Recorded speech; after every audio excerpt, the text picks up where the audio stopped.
berapa kali kesempatan yang kita berikan kepada karyawan untuk melakukan kesalahan.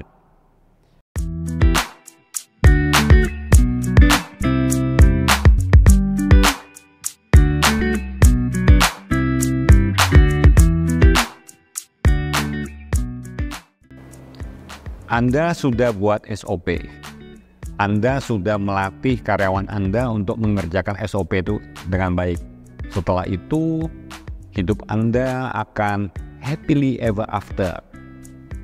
Apakah seperti itu? Sayangnya tidak.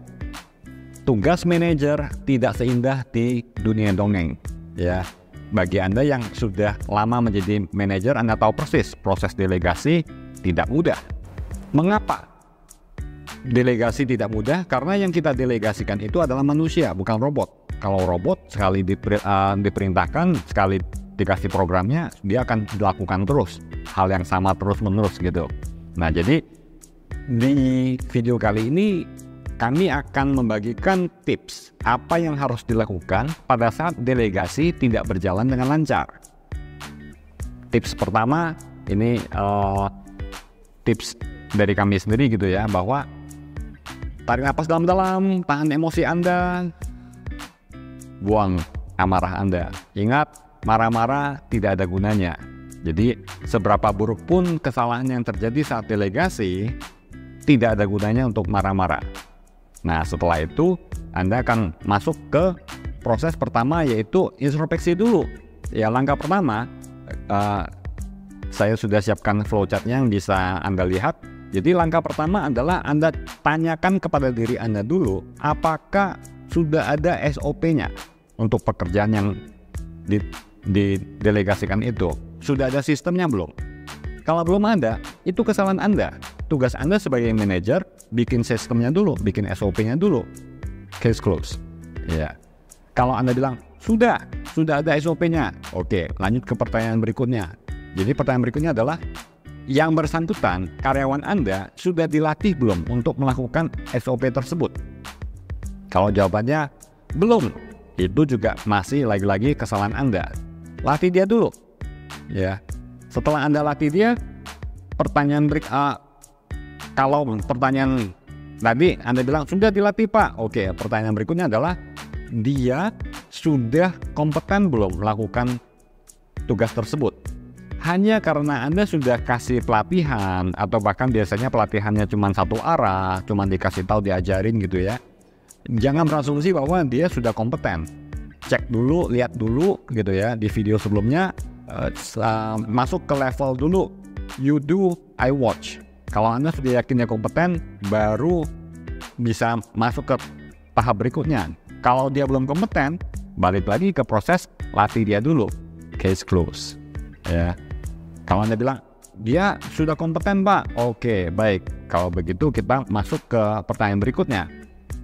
Anda mulai ajak dia bertemu ya di dalam ruangan privat, ya secara personal, tanyakan baik-baik. Ingat ya, tanya baik-baik, jangan marah-marah. Pertanyaan yang harus Anda tanyakan adalah, Anda tahu nggak Anda sudah melakukan kesalahan? Apakah Anda tahu ini sudah terjadi deviasi dari SOP yang sudah ditetapkan? Kalau jawabannya adalah dia tidak tahu, berarti ini ada miskomunikasi nih.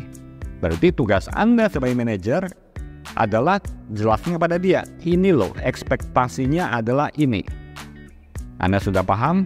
Hati-hati, jangan cuma terima ya atau tidak. Pastikan Anda melakukan yang namanya parafrasa. Parafrasa adalah minta yang bersangkutan untuk menjelaskan kembali apa pemahamannya dia menggunakan kalimat dia sendiri.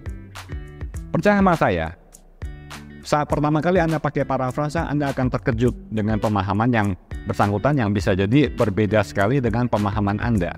Nah, ulangi terus sampai parafrasanya sudah sesuai dengan ekspektasi Anda.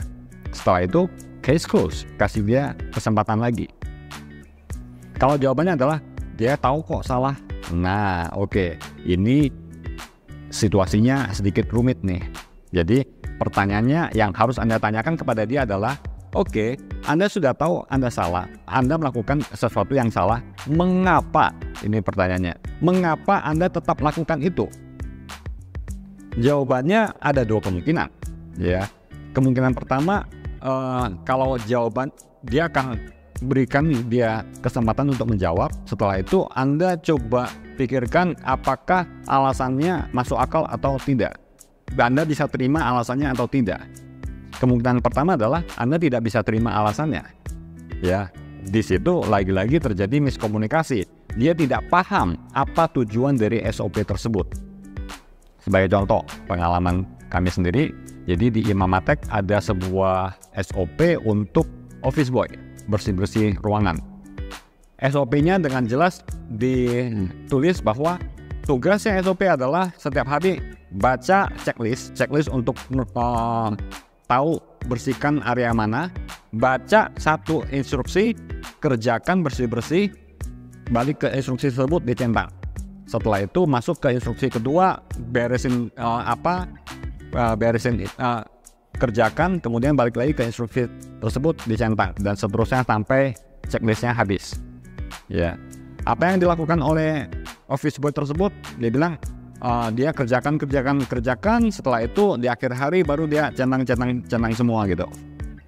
Saat ditanya mengapa dia saat ditanya, kamu tahu nggak ini melanggar SOP? Tahu. Kenapa Anda lakukan?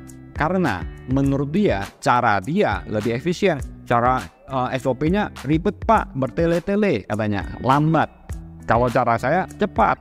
Nah, di situ saya tahu bahwa dia tidak paham apa tujuannya SOP tersebut. Tujuan SOP dibuat checklist satu, baca, kerjakan, dan centang adalah supaya dia ingat untuk kerjakan semua tugasnya secara konsisten. Kalau dia kerjakan tanpa lihat list, setelah itu akhir hari baru dia centang saja, makin hari lambat laun kemudian pelan-pelan dia akan lupa, miss satu, kelupaan satu, hal-hal kecil sehingga konsistensinya tidak terjaga. Lagi-lagi ingat, minta yang bersangkutan parafrasa. Oke, Anda sudah ngerti? Sudah, coba parafrasa. Ya, ingat dari pengalaman saya, jangan percaya dengan bilang sudah ngerti. Sudah dan tidak itu tidak menyatakan apapun. Parafrasa kuncinya. Ya. Nah, alternatif kedua. Yang pertama dia alasannya tidak bisa Anda terima. Alasan yang kedua adalah alasannya ternyata masuk akal, ya. Anda coba pikirkan, oh ternyata dia mempunyai sebuah solusi yang lebih baik daripada SOP Anda. Nah, kalau itu yang terjadi, selamat. Anda mempunyai staff yang bisa mikir, ya. Hargai idenya dia dan telan ego Anda dan sampaikan oke, ide yang bagus. Jadi Anda bisa masukkan itu atau menggantikan SOP Anda. Benefit bagi Anda adalah SOP Anda menjadi lebih efisien, lebih efektif, ya. Benefit kedua adalah si karyawan yang bersangkutan merasa idenya dihargai sehingga dia merasa oke, saya punya kontribusi di perusahaan Anda. Jadi itu langkah-langkah tips yang bisa saya lakukan, yang bisa saya berikan pada saat menghadapi delegasi yang tidak berjalan dengan baik.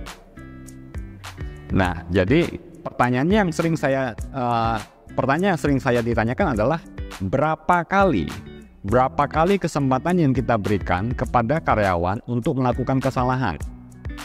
Saya pribadi, saya memegang prinsip growth mindset, ya, di mana setiap orang, setiap individu mampu bertumbuh kalau dia mau. Ini kata kuncinya, kalau dia mau. Jadi setiap ada kesalahan, saya selalu minta yang bersangkutan untuk belajar, kemudian dia mau nggak mencoba lagi. Kalau selagi dia memang mengatakan iya mau gitu, saya akan memberikan dia kesempatan untuk mencoba lagi, mengulangi lagi, ya.